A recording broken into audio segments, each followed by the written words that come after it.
another curious story by The Whistler. Tonight, Death Laughs Last.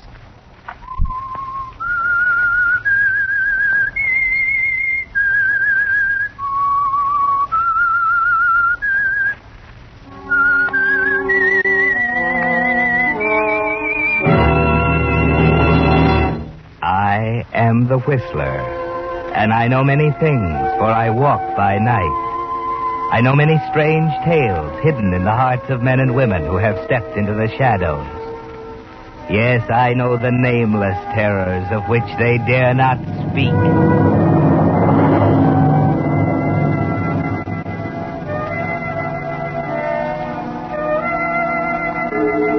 Clint Garvey had never been the same after the death of Eddie Lamar.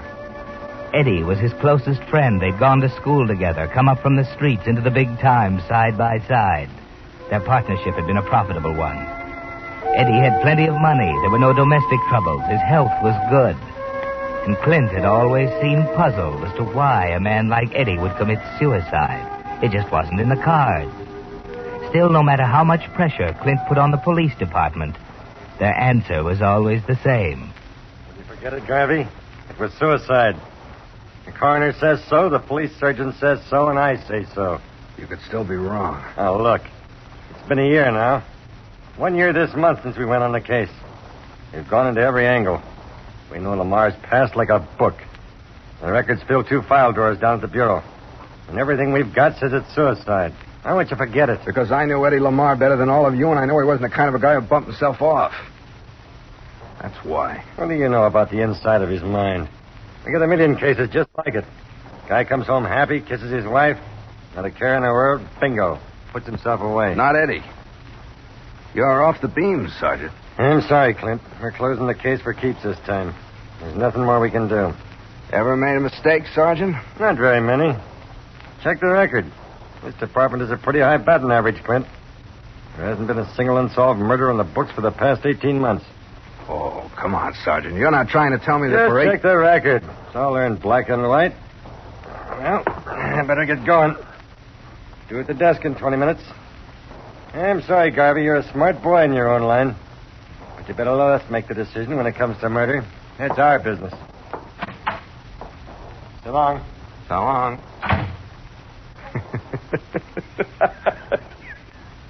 Yeah, the boobs.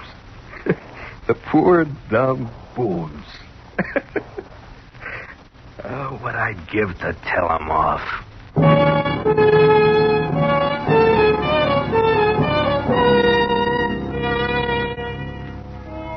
Yes, Clint. If there were only a way you could tell them off, show them what blundering saps they are. It was a perfect crime, wasn't it? So perfect that for the past year you've had a wonderful time playing with them, watching them stumble, goading them on, almost daring them to discover how Eddie Lamar really died. Yes, Clint, it was a new kind of sport, full of thrills and danger. But you knew you were safe, because it was so perfect. No loopholes, no loose ends. You saw to that when you killed him. How you'd love to tell the public the real story of Eddie Lamar and then lean back and laugh with the rest of them while Chief Bradshaw and his clowns crawled into their holes. But that's the trouble with a perfect crime, isn't it? You can't tell anybody. You've just got to sit back and smile and boil a little inside. And then, one Saturday night on the highway north of San Diego, your lights pick up a hitchhiker at the edge of the road. Where to, buddy? Stick 'em up. Hey, wait a minute, pal. You don't know... You heard what I said. Stick 'em up. Okay. Now, get out of the car.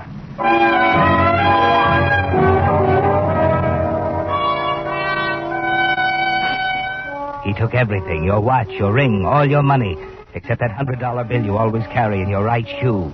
Left you on foot 10 miles from Chalmers Cove, the nearest town. Nothing to do but wait for morning in a haystack near the highway.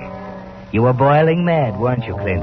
Didn't feel much like talking when that breezy truck driver picked you up the next morning. I'm always glad to give a guy a lift. Against company rules, of course, but, well, you know, it gets darn lonesome pushing one of these six-wheelers all day. Always manage to find a ride of nights, too. That's when you need a guy to talk to. Yeah, keeps you from dropping off like that guy did last night. Huh? What guy? I just heard about it back at the station. Guy must have fell asleep at the wheel. Drove off a graded curve. Yeah, killed him dead. Car burned to cinders. Some guy from Frisco. Mention his name? Yeah, Garvey. Made a note in my mind without thinking.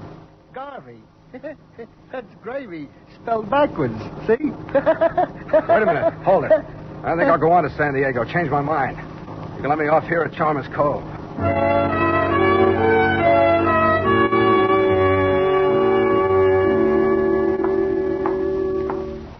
Yes, sir? Got a room for me?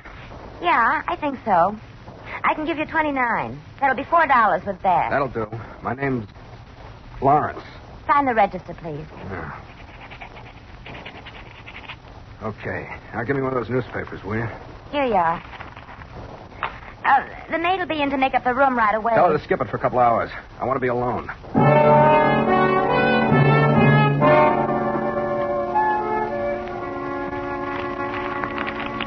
The body was burned beyond recognition, but police confirmed identification of Garvey through articles of jewelry discovered in the wreckage. The car, a 39 Buick Coupe, was purchased by the victim in San Francisco. I'm dead. What do you know? I'm dead.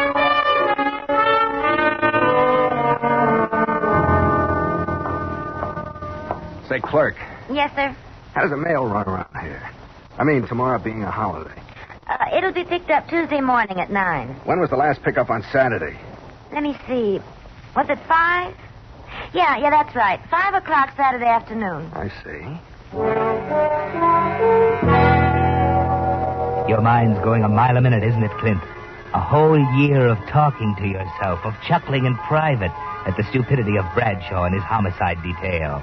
And now it's laid right in your lap. You think it through carefully alone in your room. They can't execute a dead man. And as far as their records go, you were killed Saturday night. A confession letter would knock the props out from under Bradshaw, wouldn't it? A letter from a dead man telling the citizens what a bunch of clowns they've got in the police department. A letter mailed to Jerry Slade of the San Francisco Times-Star, Bradshaw's #1 enemy. Beg your pardon, clerk. Oh, yes, sir. Where'd you say the mailbox is? There's one down the road at the next corner. Right by the Signal Oil Station. Thanks. You can leave it here at the desk if No, you like. I want to put this one in the box myself. It's kind of important.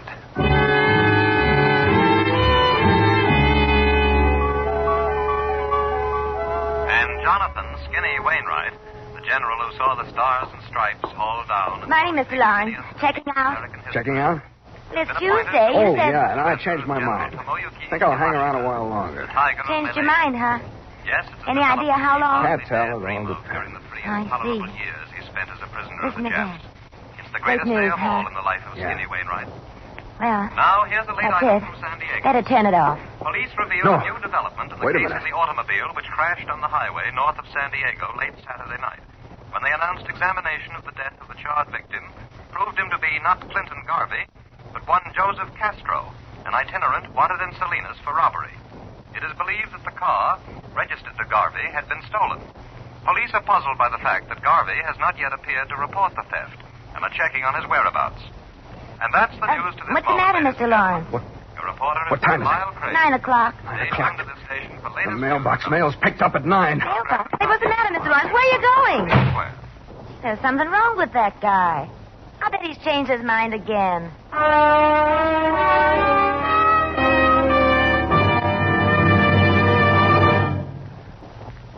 And now, back to the Whistler.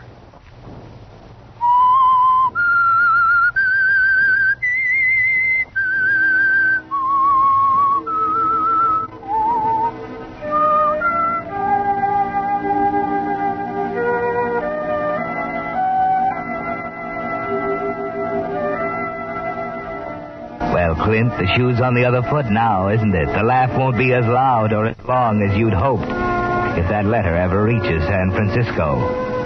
Yes, if it gets there, you're a dead duck, and you know it as you race pell-mell down the side street in Chalmers Cove toward the mailbox you dropped it in last night. 9:05, the pickup scheduled for 9 o'clock. Maybe the truck will be late, you keep telling yourself. Yes, it's pulled up at the box as you turn the corner. Hey, wait a minute. What's wrong? Listen, this letter I mailed last night. Yeah? I don't want to mail it. I changed my mind. I got to get it back. Where'd you mail This it? box right here, last night. Well, can't get it back against department regulations. Once she's in the box, she's our baby till we make delivery. Better take it up with the postmaster. Well, listen, nobody will know about it. All you got to do it. Sorry, bud. I tell you, I got to get it. I can't. Okay. Sorry, pal. I'm under the bushes with you. Where do you keep your keys? Oh, here. Okay, check the box first.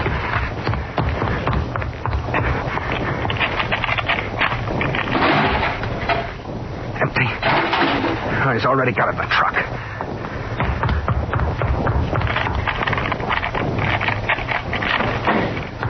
Yeah, 3 mail bags. Okay.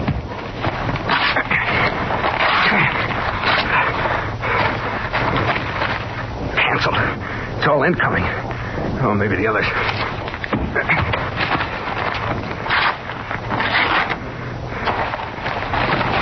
Canceled. Incoming. Better be in this one.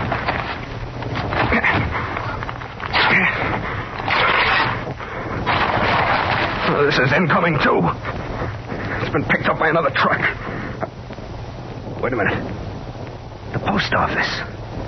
Yeah, the Los Angeles post office. I still got a chance.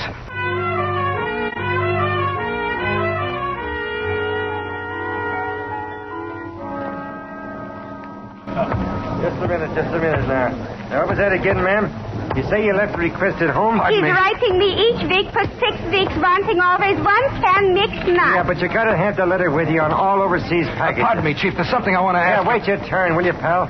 What was that, lady? Well, it'll only take a second. I just want to I said wait your turn.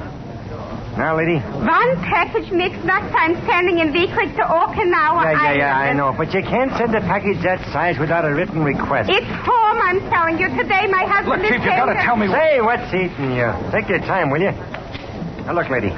Who'd you give the nuts to here at the counter last time? Over there. Him. Oh. Hey, Kelly. Hey. He's on the phone. Wait a minute. He'll be through. Yeah? What do you know? Well, just a minute. What's the matter, Ed? This woman here wants to send a package overseas. Says you took one from her every week. You left a request at home, she says. Oh, yeah, she's okay. Go ahead, take it. Okay. Okay, lady. It'll be 27 cents. Thank you. Next time I bring the letter. Right. Now, what can I do for you, pal? Listen, I sent an airmail letter this morning from Chalmers Cove to San Francisco. What plane will be on? What time did you mail it? It was picked up at 9, maybe a little before. I'll be on flight 6 out of Burbank. Leaves at noon. Thanks a lot. Oh, what do you know about that, Ed? What? I had a mail robbery down the line this morning. Yeah? Where? Chalmers Cove. Chalmers Cove. Hey, wait a minute. Now, where'd that guy go to? Oh, what's the matter? Take the window, Kelly. I got a phone call to make.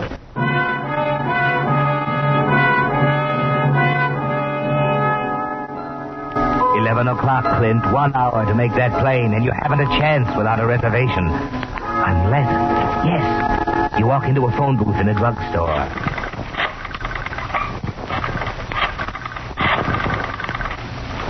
There's a chance it might work. I got to take it.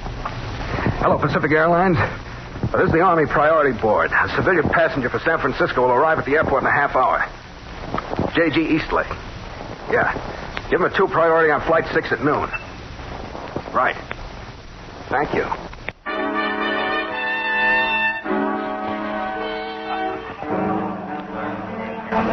Passengers Noble, Gray, and Hackett on Flight 10 to Las Vegas. Please report to reservation desk. Flight 8 to Phoenix. All right, El Mr. Paso, Stark. and Eastern Baggage Point. checked at 42 pounds. Priority 3. Pardon me, clerk. Just a moment, sir. Be right with you. That's Flight 10 to San Francisco. Change for the Reno plane at midnight tonight. There you are. What can I do for you? I want to leave on flight 6 to San Francisco. I see. Your name? My name is... Excuse me just a minute. You're Miss Gregg? Yes. I'm Reynolds. Oh, yes. How do you do, Mr. Reynolds? Has he checked in yet? No, he called here about a half hour ago. Naturally, we confirm all calls from the priority board by calling back. They've never heard of him. I see. Well, I'll be in the lobby here. All you have to do is give me the eye. Right. Thanks, Mr. Reynolds. What was that name again? Name is Vickers. Howard Vickers. You say you're on Flight 6? I'm trying to make it. I don't have a priority. Oh, I see. Well, there may be a cancellation, of course. Will you wait here in the lobby? Take off in 15 minutes. Yes, I'll wait. You'll have a pretty fair chance. As it happens, we're running 2 sections on Flight 6. 2 sections? Yes. That's a break for you, isn't it? Yeah. Quite a break.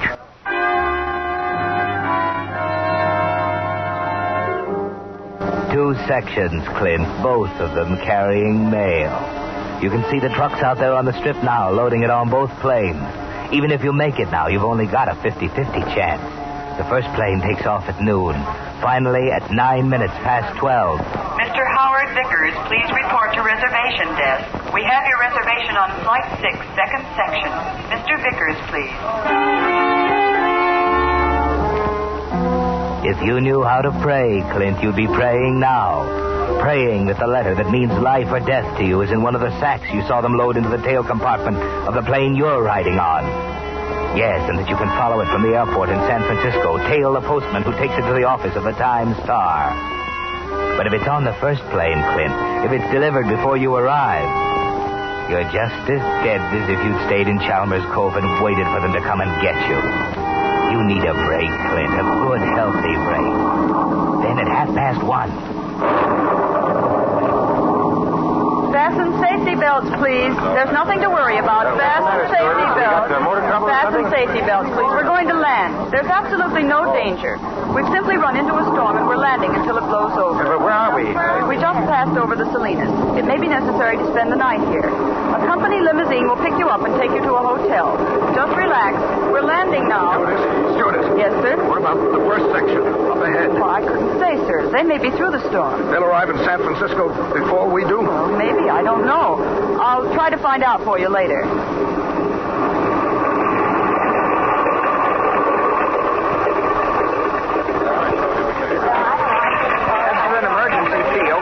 Shoulder down to your right. This way, please.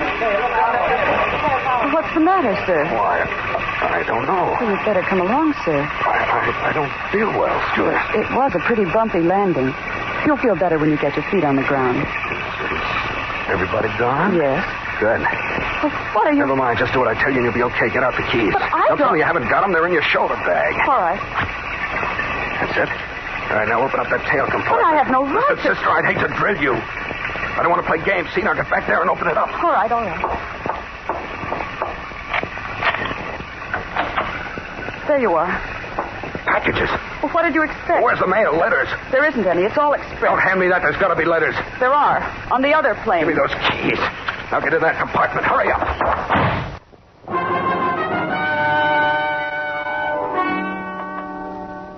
You're pretty panicky, aren't you, Clint? There's no way out of it now. For once, you don't know what to do. And just as you're about ready to give up... Train.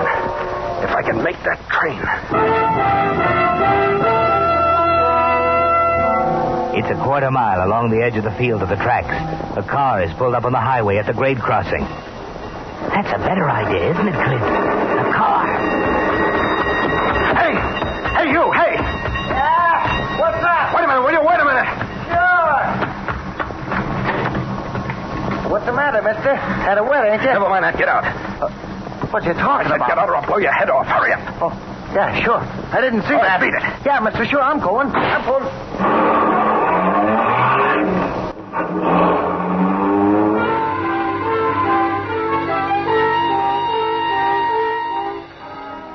You've still got a chance, Clint. The other plane's delayed. Must have been. It's a big storm. Covers all the Central California coast. You hit Watsonville at dusk. Take a chance on the shortcut to Los Gatos. You're almost there when... Bridge washed out. I gotta turn back. Back to the junction. Aptos, Soquel, Santa Cruz, Ben Lomond. Sorry, Bud. There's a slide on the pass up ahead. There'll be a 2-hour wait at least. 2 hours. 10 o'clock now. It'll be midnight before you get across the mountains. You can't think of anything but that other plane. If it were delayed long enough, the delivery would be held over until morning. That's the one you're counting on, isn't it, Clint? Then finally, at 4 a.m, you're there. You leave the car on 3rd Street and take a taxi the rest of the way to the Times-Star building on Mission Street. There's a one-armed coffee joint across the way where you can telephone.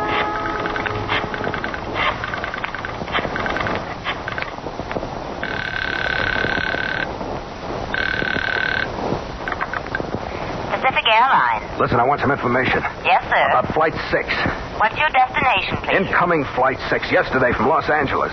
What did you want to know, sir? Did it arrive here? Well, Flight 6 from Los Angeles yesterday was in two Yes, sections. I know it was in two sections. One was grounded north of Salinas. I want to know about the other one, the first one. Just a moment, please. What is the reason for your call, sir? Does there have to be a reason? I'm sorry, sir. Is there someone aboard the I'm plane? calling from the San Francisco Times-Star. There's a very important airmail later aboard the first section of Flight 6 addressed to my office, and I want to know whether it'll arrive this morning. Does that satisfy you? Just a moment, sir. The first section of Flight 6 arrived an hour ago.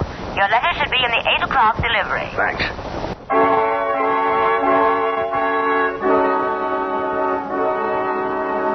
Three hours to go. 3 miles of pacing up and down Montgomery Street, over to Kearney, up Market to 7th and back again. 5 cups of coffee. You're going on your nerve, Clint. Your hands are shaking so you can hardly light a cigarette. Then at 5 minutes of 8, a mail truck drives up to the rear entrance of the Times-Star building. And you're ready for it, waiting on the platform. Hello there. Is that our mail? This is for the Times-Star, if that's what you mean. Great. Everything here? Yeah, it's all in that sack. Well, I'll take it up. Save your trip. Oh, thanks a lot. Hey, better take her by the cord here. Okay. It's heavier than it looks. Yeah. I'll see you later. So long. Oh, we're gonna phone booth here. Well, What? what would you be taking that mailbag into a phone booth for, Mr. Garvey? Wait for me. I'll Give me it. Okay. Thanks. 38 caliber, professional model. You know how to use it, too. I'm Reynolds, FBI. Saw you yesterday at the Los Angeles airport, right? What's the gimmick? Charges? Well, let me see. There are 2 assault charges, 2 mail robbery counts, a car theft, and defrauding an innkeeper. You didn't pay your bill at the Chalmers Cove Hotel, you know. Of course, I'm mainly interested in this mail business, just like you are. You gonna tell me why? You seem to know a lot of answers. Suppose you tell me. You knew one answer you weren't supposed to know, Garvey. You were the only citizen in San Francisco outside the Pacific Airlines organization who knew the second flight of Flight 6 was grounded at Salinas yesterday. You know it doesn't take much fooling with mailbags to get a lot of publicity. We checked you from that affair you pulled yesterday at Chalmers Cove right through to the call you made to the airline a little while ago. I was down there when it came in. Now, suppose you just walk along far enough in front of me to keep things friendly, We'll take care of the mail.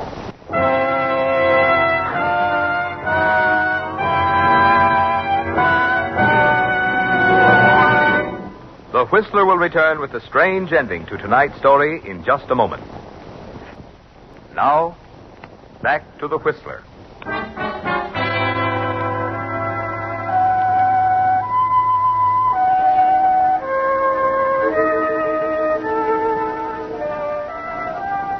Well, Clint, you have a lot of time to think it over in your cell at the city jail during the next week. It was bad enough to be picked up just as you got to the payoff with a letter practically in your hand. But worse than that is the fact that you were outsmarted. That you're going to be on the receiving end of that horse laugh, as you call it. That's why you're puzzled as the days go by and there's no mention of the letter. Nothing of Eddie Lamar and the murder that used to be perfect. Then, 10 days afterwards, Reynolds walks into your cell block.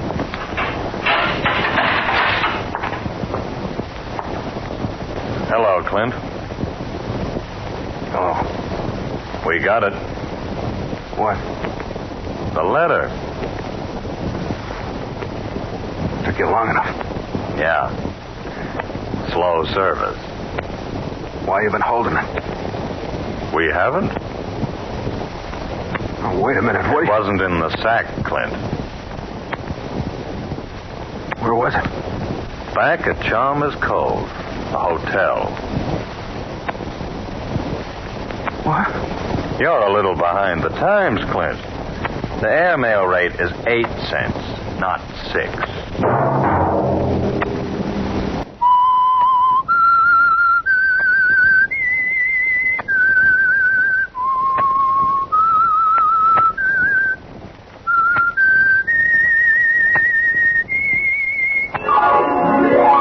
Monday at 9 o'clock, the Whistler will bring you another strange tale. The Whistler is broadcast for your entertainment. This program, produced by George W. Allen, with tonight's story by Leslie Edgley, music by Wilbur Hatch. This is Marvin Miller speaking. This is CBS, the Columbia Broadcasting System.